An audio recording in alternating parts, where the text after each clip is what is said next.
Greetings, Indie Warriors, and welcome to another episode of Whose Indie Is It Anyway? First time here, welcome! This show is all about smaller games that we feel were overlooked upon release and are well worth your time. We have some great hidden indie gem selections for you this week, but before we get into those, we want to thank our great indie sponsor, Perfect Day Studio, for sponsoring this video. Their new release, Insomnia, Theater in the Head, is now available on Steam and is a psychological point-and-click adventure title. Taking place inside of the lead character's mind, the game goes through a variety of feelings we often experience at night, including stress and anxiety. So don't sleep on this one. Head down to the description box below and check it out.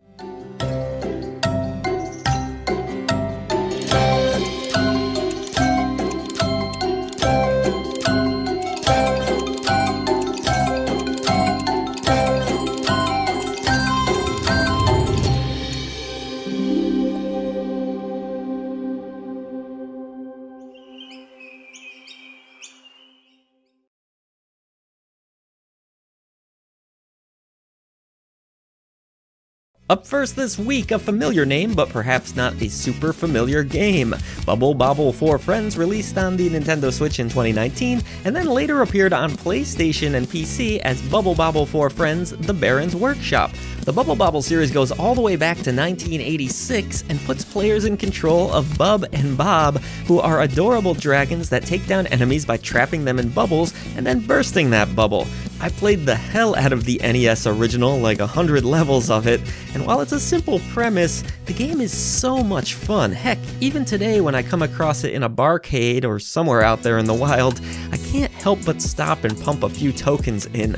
Designed by 𝐦𝐨𝐿, the goal was to bring more female gamers in than his previous efforts had, and so I guess his logic was girls like bubbles? But either way, the game was a hit and spawned many sequels. In 4 Friends, the core gameplay really hasn't changed all that much, but the 3D characters mesh really well with the 2D backdrop, and taking down baddies and munching on various fruits has never looked so sweet. There are multiple difficulties, a story mode with 4-player couch co-op, awesome, and yes, it features the original arcade classic.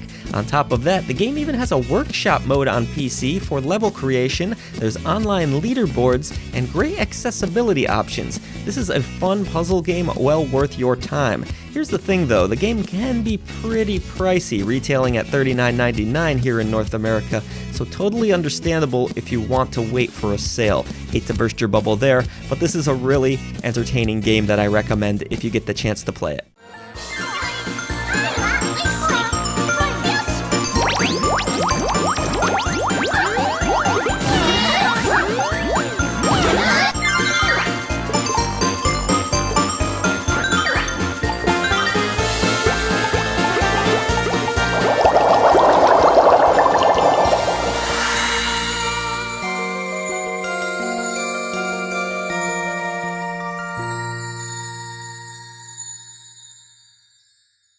Next up, we have a fun 2D platformer that released in July of 2020, and it's called Primal Light. In Primal Light, you'll play as 𝐥𝐸 as you battle your way through 10 action-packed levels. I love the beautiful pixel art in this game, and I feel that the mechanics, while not perfect, get the job done. Bosses are huge, screen-filling affairs that look awesome. There are tons of collectibles to be had, new skills to learn, and the soundtrack's pretty dope too. If you enjoyed 16-bit action platformers of the past, Primal Light delivers a satisfying experience that perhaps you missed out on, but now's your chance as the game is generally pretty affordable, even retailing at the low cost of $14.99 here in North America, so check it out. You can probably even get it cheaper on a sale.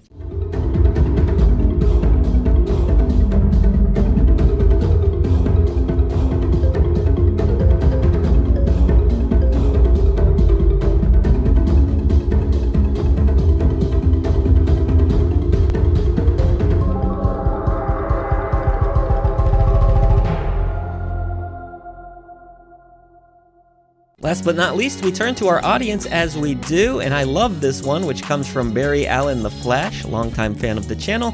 Quote, "If I had to nominate a game for people to remember, I'd suggest Mayhem Brawler. Beat-em-ups are always solid choices for instant fun, and this is one that doesn't sport old-school pixel art style. In fact, I feel like a lot of people who do remember it may just assume it's a Streets of Rage 4 ripoff, but that's unfair. It has excellent hand-drawn art, sure, but also a unique comic book-inspired presentation with a branching story mode where you can choose between 2 different issues of the comic to open up completing each level. There's also some really great feeling combat, including launchers, juggles, and even bounce cancels on hits from the air that let you start air combos, like in fighting games such as 𝐦𝐨𝐤𝐤 or 𝐦𝐨𝐬𝐤 120% Burning Fest or something. Definitely has one of those punchier melee combat systems in a brawler, no pun intended, and feels like it injected a tad bit of Guardian Heroes or Panzer Bandit into the traditional beat-em-up ground and pound action. It's just really solid, and more fans of beat-em-ups should probably know about it when they're looking for stuff to play in between titles like River City Girls or Fight and Rage. Well, Barry, I agree. I loved this game as well. We do have a full review on the channel, link is in the description box below, and well said, a well-recommended game. So that'll do it for this week, everybody, but what forgotten indie gems await us on the next episode? You'll have to stay tuned to I Dream of Indie Games to find out, and don't forget we have tons of live streams, reviews, and so much more, so be sure to subscribe, leave a comment down below with some of your favorite hidden indie gems, and they just might be read aloud right here on the show. See you on the channel, everyone, and take care.